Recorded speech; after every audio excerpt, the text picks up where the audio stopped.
So you've been tweeting and writing a lot about issue 1. You Right. say it's the most important item on the ballot this Right. next year. It is the one that changes the rules for the judiciary, lets the legislature control this. It puts caps on certain damages. It's the tort reform proposal. How do you see term limits possibly being impacting that vote? Well, this way, I wrote a column about it, Thursday. Appeared Thursday. And I based it largely on visiting with former Supreme Court Justice Annabelle Tuck, who heads one of the committees that's opposing it. But her focus, and the focus of her group, is not the limits on what plaintiffs' lawyers can make in terms of contingency fees, and not on limits of damages.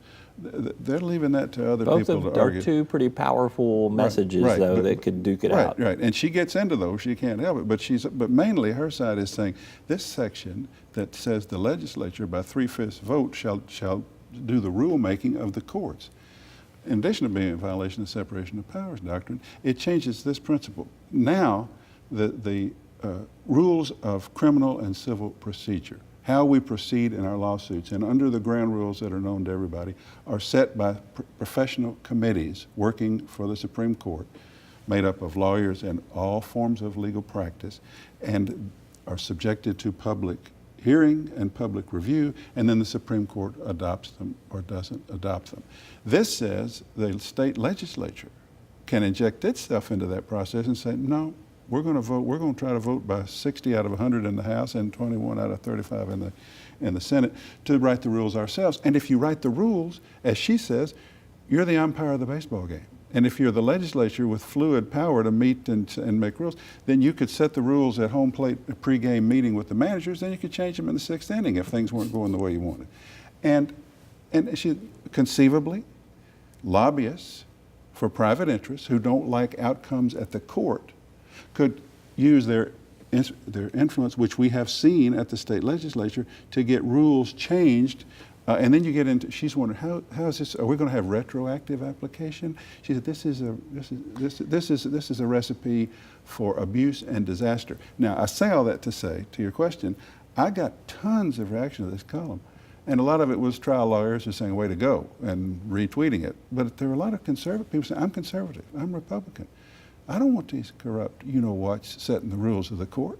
And when you start hearing that kind of thing, you see a slight change in the political climate, and this abundance of corruption that we've seen, I think puts issue 1 more in play. I mean, the nursing homes, the medical industry, corporations, the state chamber, they're going to put millions upon millions into this. Trial lawyers and legal groups are going to put some millions, probably not as much.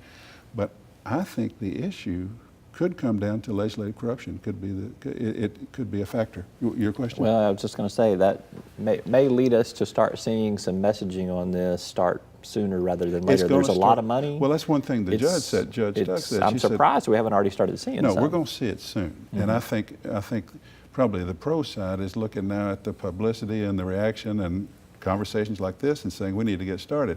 Judge Tuck says the issue for the message for those advocating issue 1 will be jobs and your doctor. Protect your job and protect your doctor. If we limit this liability for our employers and your doctor, then you're protecting 2 things precious to everybody, their doctor and their job.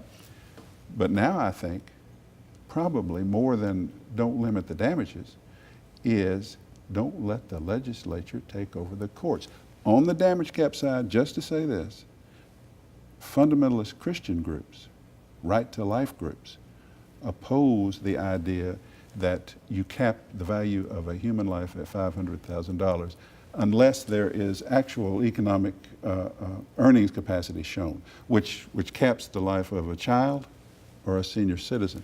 And so that complicates this too. And you'll notice the governor has not yet taken a position. Mm-hmm. So this one's going to be most interesting. All of that complexity, all of those political dynamics are why we cover politics, and it makes it fun. We got into the calculus last week of the Supreme Court pick, and this has some of that calculus too. Or it's like a chess game, like if I move here, what happens here? So yeah, you notice I get sort of wound up talking about this because of these competing factors. Right.